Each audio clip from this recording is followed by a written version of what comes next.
She left for a month to choose between me and our neighbor. I made the choice for her. My name is Marcus Reed. I'm 34 years old, and I never expected my marriage to unravel the way it did. Quietly, cruelly, and with a smirk of entitlement on her face as she packed her bag. My wife, Isabel, and I had been together for 7 years. Married for 3. We lived in a modest 2-bedroom house on a calm suburban street in Oregon, the kind where neighbors waved from driveways and barbecues lasted late into warm summer evenings. We didn't have a flashy life, but it was a stable one, or so I thought. There was a neighbor down the street, a single mother named Fiona with a 26-year-old son named Aiden.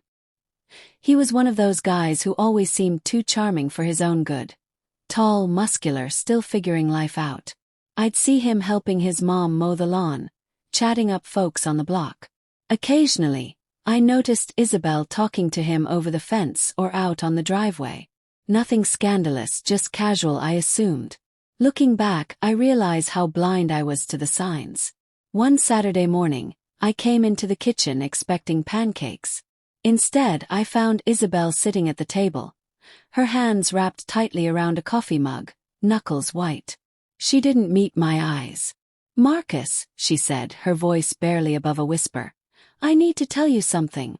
I think I'm developing feelings for Aiden." Froze. My heartbeat thundered in my ears. For a second I thought it was a sick joke. But she was dead serious. She went on to say she felt torn between her life with me and this new connection with our neighbor's son. "I'm confused," she said. "He makes me feel something I haven't felt in a long time." I asked her point blank if she intended to end our marriage. "No, not necessarily," she replied. "But I need time. I want to take a month. Stay with him. And figure out what I really want. After that, I'll come back and we can talk about what's next." I just stared at her. A month. With him. It was as if someone punched me in the gut while laughing in my face. She wanted to put our marriage on pause so she could go play house with another man, and then return like nothing had happened. I was stunned. Angry. Humiliated. But Isabel had rehearsed her lines. She made it sound noble, as if she was doing us both a favor by giving herself space to decide. She told me that if I truly loved her, I'd respect her need for clarity. That if I tried to stop her, she might resent me forever. As if I was the one who owed her something. I could have begged her to stay. Pleaded with her to see reason. But I didn't. "Do what you need," I told her. My voice was steady, but inside I was crumbling. She packed a single suitcase and left that evening. No goodbye kiss. No tears. Just a half-hearted, "I'll call you," as she stepped into her car. The silence in the house afterward was suffocating.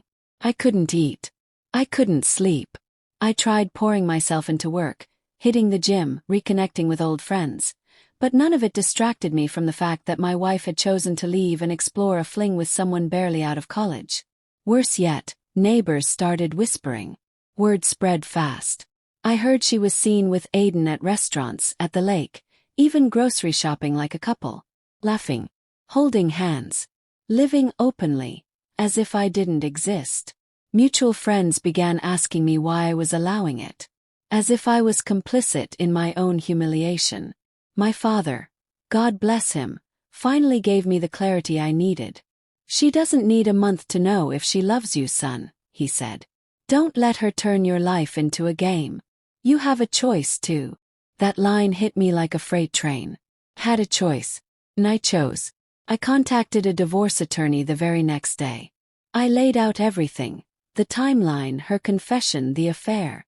The lawyer didn't blink. "You've got a solid case," he said. "Let's take back control." That same evening, I opened a separate bank account and began securing my finances. I made quiet preparations, organizing documents, listing shared items, and notifying only my immediate family of what was happening. Then, a week before Isabel's return, her best friend Melinda showed up at my door. "She just needs clarity," Melinda pleaded. "You should wait.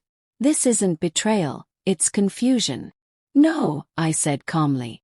"Leaving your husband to sleep with the neighbor isn't confusion. It's a choice. And I'm making mine too. Melinda left frustrated. I didn't budge. Isabel returned exactly 4 weeks to the day. She walked through the front door like she was coming back from a retreat, suitcase in hand, eyes soft with faux regret. I've made up my mind, she said. Aiden was exciting but immature. I realized I want something real, us. I stood silently and listened. Then I dropped the bomb. I filed for divorce. She blinked like she didn't hear me. What? I'm not your fallback plan, Isabel. You left me. You made your choice. I'm making mine. She exploded, shouting, crying, accusing me of acting in haste. You can't do this, she screamed. You're my husband. No, Isabel, I replied. You test drove another man. Marriage isn't a lease you get to return. She tried threatening me, said she'd take everything. But I stayed calm, kept records, and let my lawyer handle it. She tried spinning the story to mutual friends. Claimed I abandoned her. But the truth had a way of surfacing. In the divorce, she demanded spousal support. Said I'd built wealth while she gave emotional labor. I nearly laughed. Emotional labor. She bailed on our vows for a hormone-driven fantasy. Still, we reached a fair settlement. Kept the house. The savings remained largely untouched. She got some funds, enough to start over, but not the windfall she expected. And Aiden. Word was, he moved on quickly to someone closer to his age.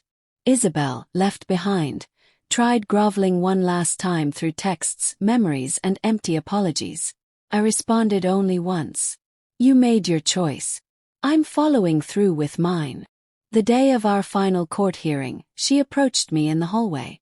She looked small, tired. I never wanted this, she whispered. I was just bored. Confused. I looked her in the eye and said, confusion doesn't justify betrayal. She reached out to hug me.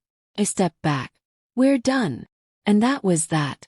Now, months later, the house is quiet. But it no longer feels empty. Feels like mine again. There are no more late-night fights, no unspoken resentments, no anxiety about where she is or who she's texting. Just peace. Some days I see her around town.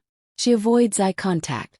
Other times, mutual friends mention she regrets everything. But regret doesn't rewind the past. She thought she could take a vacation from marriage and return to a husband waiting patiently on the porch.